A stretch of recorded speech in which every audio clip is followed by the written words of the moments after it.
Ok, aujourd'hui en fait je voulais faire un petit live, mais c'est pas, c'est un enregistrement, tout en testant comment fonctionne ce logiciel OBS. C'est ça que je suis seul quand même, n'importe quoi. Et après, on va. En fait, c'était en fait pour montrer comment lire son thème natal, comment faire pour pouvoir lire son thème natal. Pour ceux qui sont intéressés par l'astrologie, comment lire sa carte du ciel, parce que c'est important de connaître les énergies qui circulent dans nous, de connaître qu'est-ce qui nous attend dans le futur, parce que ça quoi c'est l'astrologie. L'astrologie, c'est cette science-là qui permet de pouvoir comprendre le futur, pouvoir lire le futur. Donc, c'est un peu comme être psychique, mais c'est pas psychique quand même, mais l'astrologie est beaucoup logique plus que ceux qui font de la voyance. Donc l'astrologie, c'est une science en fait que tout le monde qui n'a pas de pouvoir magique, de pouvoir surnaturel, c'est comme on l'appelle souvent, toute personne est capable d'utiliser l'astrologie pour pouvoir lire son futur, lire et comprendre qui il est en fait. C'est ça le but de l'astrologie. Le but de l'astrologie, c'est de pouvoir de comprendre quelles sont les énergies qui circulent dans nous. Et ça, c'est ce but de l'astrologie, de comprendre les énergies qui circulent dans nous et de pouvoir améliorer en fait notre quotidien et pouvoir prédire notre futur, prédire ce qui pourrait arriver et comment dire, prédire ce qui va arriver et comprendre pourquoi nous réagissons ainsi, comprendre notre psychologie, comprendre notre psychique, comprendre notre manière de penser, comprendre, voir nos ennemis, voir nos faiblesses et voir aussi nos points forts. Donc, c'est ça, c'est l'astrologie. Et, auparavant, oui, l'astrologie était beaucoup utilisée par des chefs, même des chefs de guerre. Ils utilisaient l'astrologie pour savoir si il était, si le jour, pour connaître le jour qu'il fallait attaquer son ennemi. Parce que quoi, chaque nation a son thème astral. Donc chaque nation a sa carte du ciel. Donc cette nation connaît quelles sont ses forces, quelles sont ses forces et quelles sont ses faiblesses. À partir de là, les chefs décidèrent quand est-ce qu'ils devront attaquer. Si par exemple le jour ils voient que leur ascendant est si faible, donc ils savent qu'ils peuvent aller en guerre et perdre la guerre, ils ne doivent pas aller faire la guerre. Ou s'ils voient que les populations est jamais représentées par le signe de la lune, mais c'est que c'est pas il y a trop loin quand même, ils ne devront pas aller chercher les problèmes chez les voisins. Donc aujourd'hui en fait, comme le titre l'indique cela, c'est justement pour comment comment comment avoir en fait comment avoir son thème natal, oui. Comment avoir son thème natal, son thème astral, comme on l'appelle en français, son thème astral. Je mets ici là pour ceux qui sont francophones, oui, ceux qui parlent français, oui, il y a peu d'informations sur l'astrologie. Il y a peu de personnes qui pratiquent de l'astrologie, d'après ce que j'ai constaté. Mais c'est dans le monde anglophone, comme les États-Unis, les Indiens, tout ça. Ce monde est tellement vaste. Donc, pour pouvoir trouver des sites qui vous permettent de pouvoir avoir comment dire, euh, des thèmes gratuits, il y en a beaucoup, c'est énorme. Mais dans le monde francophone, il y en a pas assez. Mais beaucoup pour se taper cela, il y a aussi, aujourd'hui vous présentez ce logiciel-ci qu'on appelle AstroThème. AstroThème, si vous tapez simplement comment avoir son thème natal, peut-être ça va vous sortir ça. Parce que ça, c'est ce thème, AstroThème, c'est le plus grand, comment on appelle le data, où on stocke où il stocke des cartes du ciel de beaucoup de personnes, de beaucoup de célébrités, de beaucoup de personnes. Et à partir d'ici, là, vous pouvez avoir votre thème astral gratuitement. Vous pouvez simplement entrer votre nom, et comme ici, là, vous voyez cela, vous entrez votre nom, votre date de naissance, votre lieu de naissance. Si vous ne connaissez pas la date de naissance, vous pouvez checker ici, là, en nom, et vous pouvez réussir à voir la ville de naissance. Qu'est-ce qui, qu'est-ce, pour, qu'est-ce que je veux dire? Quand vous entrez ça, un exemple, prenons un exemple. Si moi je veux avoir mon thème astral, je veux savoir ma carte du ciel. je entre mon nom ici, entre mon nom, j'entre le nom de la chaîne YouTube puis j'entre ma date de naissance. Ma date de naissance, je l'entre là et puis j'entre l'heure. L'heure, je peux entrer aussi l'heure de naissance. Si vous ne connaissez pas l'heure de naissance, ce n'est pas un problème. Vous pouvez laisser complètement l'heure de naissance. Mais pour faire l'astrologie, il est très important de connaître son heure de naissance. Sinon, si vous ne connaissez pas l'heure à laquelle vous êtes né, vous ne pourriez pas avoir les informations complètes sur vous. Donc c'est important d'avoir son heure de naissance. C'est très important d'avoir son heure de naissance. Sinon, vous ne pourriez pas avoir toutes les informations euh, concernant votre thème astral. Mais sans même sans heure, vous pouvez quand même avoir certains détails, mais pas tous les détails complets. Mais pas tous les détails complets. Ok. Ici là, j'entre mon heure de naissance. En fait, je mets où je suis né. Vous mettez où vous êtes né. Où vous êtes né. Moi, je suis né au Cameroun. Je suis africain. Je suis au Cameroun. Donc, vous pouvez mettre là la date où vous êtes né. Ici, option avancée. On n'a pas besoin d'entrer dans les options avancées. Et vous mettez là poursuivre. Et quand vous allez mettre poursuivre, vous allez voir. Ici là, c'est moi en français. Là, c'est génial. Ouais. C'est moi en français. Continue parce que c'est en français. Ici là, il va mettre quoi ici là, votre ascendant du thème astral du cadre social.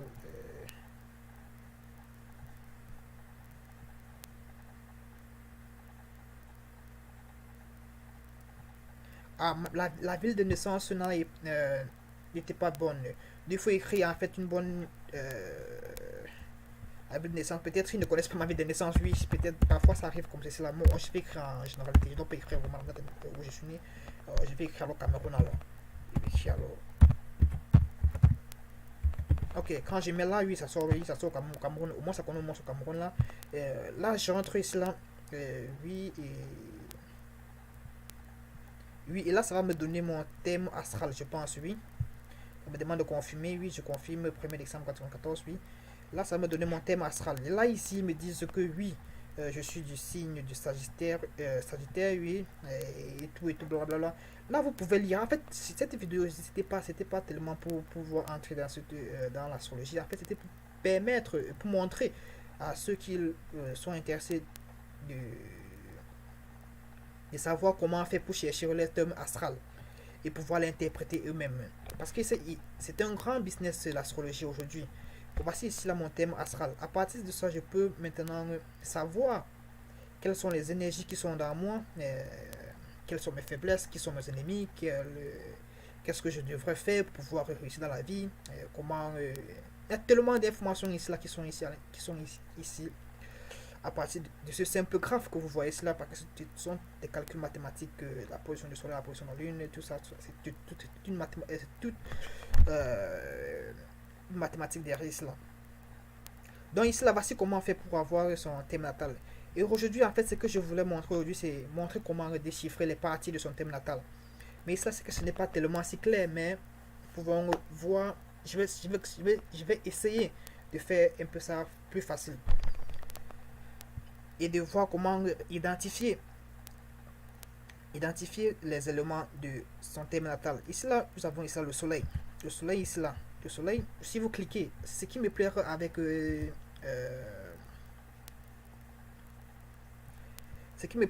AstroThème, c'est que quoi? Avec AstroThème, quand vous cliquez directement sur vous mettez le curseur sur l'un des signes astrales, ça vous montre, comme j'ai cliqué d'abord, ça vous dirige directement, ça vous donne le nom. Ça, c'est vraiment pour ceux qui veulent apprendre l'astrologie, ceux qui sont débutants, ceux qui ne connaissent rien. Ils cliquent sur le signe, ils vont voir ici le soleil. Moi, je suis né avec le soleil à 8 degrés. Et voici mon signe de Mercury. Le soleil ici là représente votre personnalité, votre ego, votre sens de vie. En fait, on appelle ça votre sens de vie, votre ego, votre individualité. C'est ça qui vous permet de vous différencier d'autres personnes. Et moi, je suis né avec le soleil à 8 degrés du Sagittarius. Et moi maintenant, voici cela, ici là, vous pouvez voir ici là, ça c'est la planète de Mercure. La planète Mercure, c'est la planète de la communication, la planète qui montre comment nous réfléchissons, comment nous écrivons, comment nous communiquons. Cette planète là qui permet qui permet d'identifier dans le thème astral de quelqu'un comment cette personne communique avec les autres ou avec son environnement. Ici là, nous avons la planète Jupiter. La planète Jupiter, comme tout le monde connaît, c'est la plus grosse planète, c'est la plus grosse planète après le Soleil, je pense, oui. Oui, la plus grosse planète après le Soleil. La plus grosse planète, plus que le Soleil, c'est plus grand que le Soleil, oui, parce qu'il y a Jupiter et le Soleil qui sont les deux astres qui sont tellement grands dans notre système solaire. Alors, la planète Jupiter, en fait, c'est la planète, cette planète permet de montrer, en fait, notre faith, comme on appelle en anglais, notre croyance, en fait, ça permet de montrer qu'est-ce que nous croyons, et c'est une planète qui permet aussi d'identifier, comment on appelle ça, c'est notre croyance, notre croyance et notre, comment on appelle ça encore là, notre belief system, notre éducation, oui, parce que la planète Sagittaire et la planète Jupiter, c'est le maître du signe du Sagittarius, donc ça montre aussi notre éducation à partir de l'université, parce que quoi, le signe du Sagittarius gouverne la maison 9 qui est l'université chez nous, qui est le signe qui représente l'université chez nous. Et nous avons ici là la planète Lune, la Lune qui représente nos émotions, et notre manière à comment nous, qui représente aussi notre mère. En astrologie, le soleil représente aussi notre mère. Ça représente aussi notre maison. Ça représente aussi où nous vivons. Ça montre aussi nos émotions, où nous vivons. Ça représente notre mère. Ça montre aussi, chez un homme, ça représente quel est le type de femme, quel est le type de femme que lui, il aimerait avoir. Donc, ça montre quel type de femme, lui, il aimerait avoir. Et la planète Vénus comme le signe, comme le soleil, comme la lune plutôt, comme la lune représente ce que nous aimons. Donc la planète Vénus représente ce que nous aimons. Qu'est-ce que vous aimez? Vous pouvez facilement regarder à partir de votre signe vénusien, vous pouvez connaître ce que vous aimez le plus et ce que vous aimez. Et ça représente aussi chez les hommes ce que l'homme cherche sur la femme. Donc quand un homme regarde une femme, à partir de sa planète vénusienne, vous pouvez voir qu'est-ce que cet homme admire chez une femme. Dans d'autres vidéos, je pense que je vais parler en détail. Aujourd'hui, c'était un peu un test de vidéo. Donc, je suis que je vais encore refaire ce live pour pouvoir refaire, pour bien faire une bonne présentation ici. Et ça, nous avons, on appelle ça ici là, ici, on appelle ça le symbole, le part of fortune. On appelle ça part of fortune en anglais. Donc, la fortune, la part of fortune, oui, il y a même en anglais. Part of fortune, ici là, c'est une notion d'ancien utilisée par Ptolémée. Ptolémée, pour ceux qui font l'astrologie, connaissent Ptolémée, c'était un grand astrologue, oui, et d'autres astrologues qui précisent. En fait, ça montre un peu dans qu'est-ce qui va vous apporter la chance. Oui. Ce qui vous apporte la chance, oui. C'est ça, en fait. C'est ça, le part of fortune. Donc, c'est une combinaison de votre ascendant, plus votre lune, et moins votre soleil. Donc, là où c'est placé votre part of fortune, ça montre là où vous avez plus de chances, donc comme son nom dit, la fortune, donc où vous avez plus de chances, comment on appelle ça, tu aurais plus de fortune, oui, comment on va dire.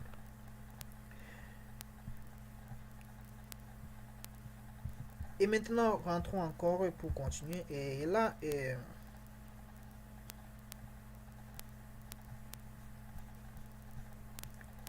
là, après votre part of fortune, nous avons votre ascendant, le signe le plus important de votre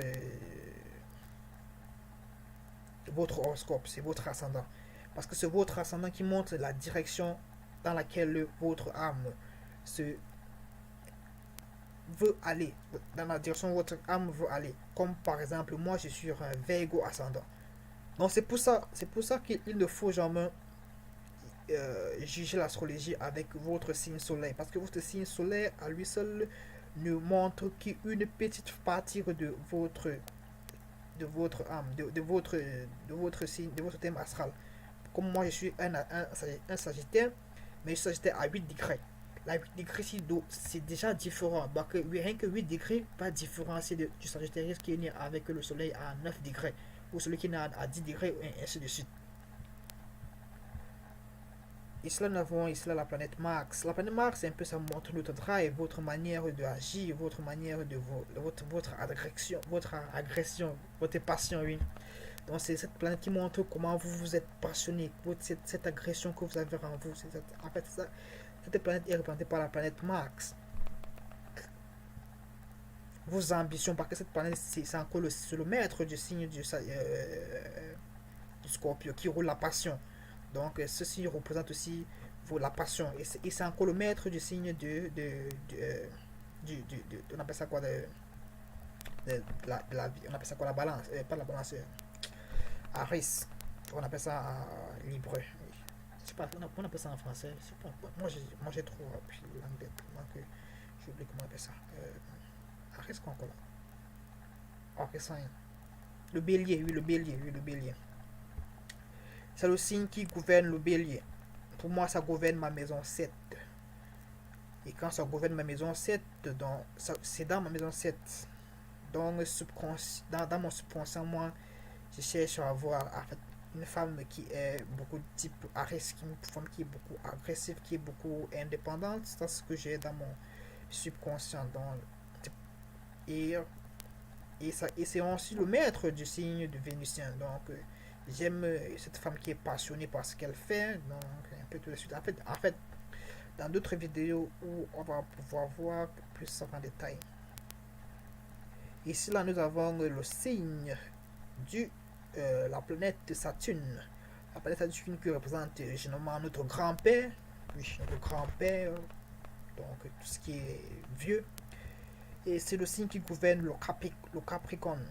Donc, qui gouverne tout ce qui est froid, vieux, comme je l'ai dit, la structure, qui représente notre limitation, qui représente aussi parfois notre peur, qui représente aussi notre manière à surpasser les obstacles, parce que tant que Saturne n'est pas tellement, s'il n'est pas fort dans votre thème natal, vous ne pourrez pas passer des obstacles. Dans d'autres thèmes astrales, généralement quand ceux qui sont nés avec le signe du Capricorne, ces personnes-là sont ces gens-là qui sont capables de surmonter tout genre d'obstacles, donc qui savent ce qu'ils veulent dans la vie, parce qu'ils sont gouvernés par ce signe de Saturne. Donc ils s'en fichent complètement de ce que vous dites, ils savent ce qu'ils veulent, ils grimpent les échelons. C'est pour ça que je vois ces gens du signe de Capricorne sont beaucoup ces gens-là qui sont des directeurs de sociétés, de coopération, parce que ce sont des gens qui sont capables de braver n'importe quel obstacle pour pouvoir atteindre leurs objectifs sans même ils s'en fichent complètement en fait ces gens-là. Donc ils sont capables de passer tous les genres d'obstacles. Et c'est cette planète aussi là qui roule aussi notre peur. Et donc parfois si ce signe est tellement mauvais dans votre thème astral, ça va vous faire, vous allez avoir peur, vous allez avoir peur de prendre des décisions, vous allez avoir peur de pouvoir sauter à travers la barre, parce que vous allez avoir des peurs dans votre subconscient qui vont vous empêcher de pouvoir faire ces choses-là. Mais si vous réussissez à sauter la barre, vous allez avoir de l'expérience. Et c'est pour cela que cette planète de Saturne roule, gouverne aussi l'expérience. Plus vous avez d'expérience, plus vous devenez professionnel. C'est pour ça que ces gens qui sont nés sur le signe du Capricorne ont beaucoup plus d'expérience que d'autres personnes. Comparé à ceux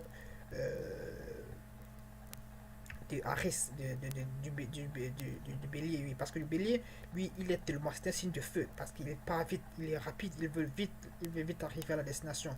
Et parfois, il perd ce qu'il a gagner à court du chemin. Parce qu'il veut tellement vite aller à la destination qu'il oublie. Il oublie tellement de choses, oui. Or, le signe du Capricorne, du signe de Saturne, ce sont des signes qui partent lentement, mais sûrement. Ici, là, nous avons ici le signe. Nous avons ici quoi Nous avons ici là Uranus.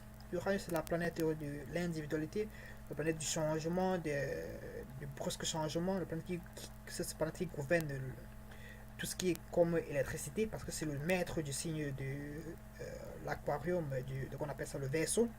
Donc aujourd'hui nous sommes dans l'ère de Verseau qui roule tout ce qui concerne tout ce qui est totalement hors du commun. Donc, hors du commun, comme les homosexuels, tout ça, tout ce qui est hors du commun, qui roule, c'est tout ce qui gouverne aussi notre cerveau, notre higher mind, comme on appelle en anglais higher mind, dans notre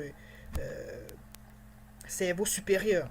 Parce que Mercure, la planète qui gouverne notre cerveau inférieur, la planète de Uranus gouverne notre cerveau supérieur. Donc c'est pour ça que beaucoup ceux qui sont nés dans le signe du Verseau, il y a beaucoup de génie. Il y a beaucoup de génie dans ce signe.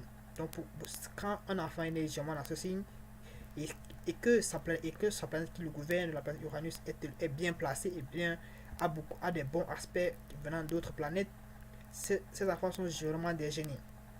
C'est pour ça que ceux qui ont généralement cette planète à la maison 1, donc cette planète est placée ici là à la maison 1, sont généralement des gens qui sont tellement différents d'autres personnes. Et cette planète gouverne aussi l'électricité. Donc généralement dans ce signe, généralement ceux qui aiment de l'électricité, comme Tesla, ce sont ces personnes qui ont cette planète tellement fort en eux. Donc ça les pousse à aimer l'électricité. Donc, moi, si vous voyez ceux qui font dans les ingénieurs en électricité ou en électronique, sont ces personnes qui ont la planète Uranus qui est tellement forte en eux. Et cela, nous avons la planète Neptune. La planète Neptune, elle c'est une planète qui roule l'illusion, qui roule tout ce qui est illusion. Le cinéma, comme le cinéma, là le cinéma, quoi encore, la beauté, parce que c'est cette planète est, on appelle ça the higher octave of Venus, donc comment on appelle ça, higher octave of Venus, donc c'est la planète la plus grande de Venus, donc sa puissance, comment on appelle ça, higher octave of Venus. Donc en fait ça a les caractéristiques du signe vénusien, mais c'est la plus grande, comment on appelle ça, la plus grande énergie du signe de la planète Vénus. Comme la planète Uranus, c'est la planète qui gouverne notre cerveau supérieur, et c'est de la même manière ici là que ça gouverne notre amour, comment on appelle l'amour inconditionnel, oui, l'amour inconditionnel, oui, c'est ça qu'on appelle, oui, l'amour inconditionnel. Vénus, c'est l'amour, ça montre ce que nous aimons, mais la planète Uranus, Neptune représente notre amour inconditionnel. Donc quand quelqu'un a généralement le signe neptunien dans la première maison, ces personnes vraiment, ils portent de l'amour inconditionnel. Donc ces personnes, s'ils vous disent qu'ils vous aiment, c'est qu'ils vous aiment vraiment. Donc ils vous aiment pas par intérêt, comme la planète Vénus. La planète Vénus peut vous aimer par intérêt et pour cacher ses intérêts. Mais il faut pas aussi être tellement naïf. Parfois, cette planète aussi contrôle aussi l'illusion. Donc elle gouverne aussi l'illusion. Parfois, elle vous dit qu'elle vous aime, ok, c'est qu'une illusion. Donc ça gouverne aussi l'illusion. Ça gouverne aussi tout ce qui est médicaments, tout ce qui est de la drogue.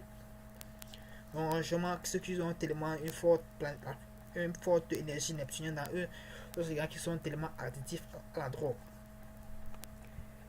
Et ici nous avons la maison 1 qui représente notre corps physique, la maison 2 notre argent et notre manière de manger et notre manière de dépenser de l'argent, la maison 3 qui représente notre communication, tout ce qui est aux environs de nous, et la maison 4 qui représente notre mère, notre famille, l'environnement familial, La maison 5 qui représente tout ce que nous aimons, tout ce que nous aimons faire, le fun, tout ce que nous aimons enjoy. Nous présente le lycée, tout ce qui est fun. La maison 6, ça représente notre lieu de travail. Notre routine, la routine, ce que nous faisons chaque matin, comment nous prenons notre routine, tout ce qu'on sent et qu'on sent. La maison 7, c'est la maison qui représente notre partenaire, parce que ça représente, c'est la maison opposée à la maison 1 qui est nous, et ça représente opposé à notre partenaire. Donc c'est pour ça que ça représente aussi notre femme. Notre femme, ça représente aussi la législation, tout ce qui concerne la loi. La maison 8, c'est la maison opposée à la maison 2, qui est la maison 2 qui est notre argent. La maison 8, c'est l'argent des autres personnes. Ça représente aussi les banques, ça représente aussi le stock market, et tout le consort. La maison 9, ça représente opposé à la maison 3 qui gouverne l'école primaire. La maison 9 gouverne les universités. En ce qui concerne tout ce qui concerne l'université, higher learning, les voyages, traveling, les voyages, tout, belief system, tout ce qui concerne notre croyance. La maison 10, ça représente notre père. Et c'est gouverné par la planète Saturne, pour ça que je dis que ça représente notre grand-père.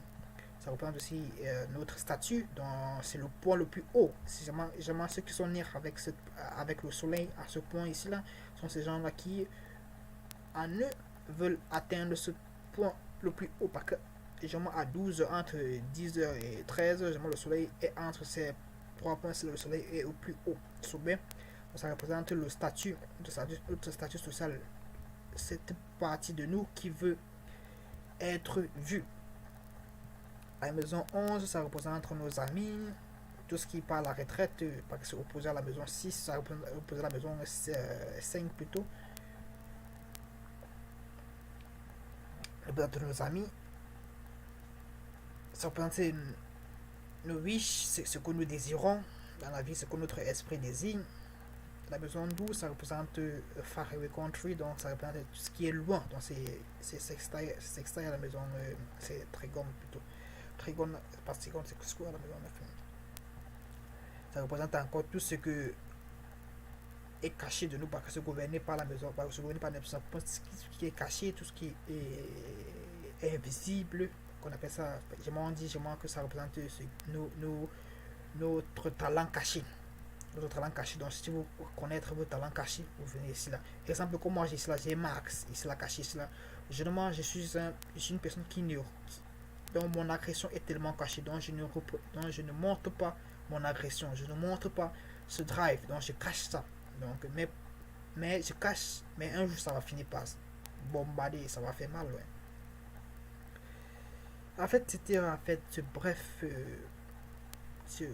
Comment on appelle ça, je sais pas, mais c'était un petit test tout en passant pour tester voir comment ce logiciel OBS fonctionne et voir comment faire des live, comment faire des streaming et représenter comment lire son thème astral. Je sais que je n'étais pas tellement si clair que ça, donc je veux tâcher que la prochaine vidéo, parce que c'est la partie 1, la prochaine vidéo, je vais tâcher de bien faire pour ne pas bégayer. Ah oui, c'était bien.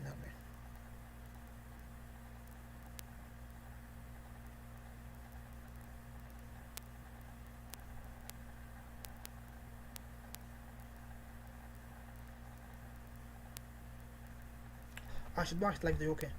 Je dois arrêter la vidéo, ok, c'est fini.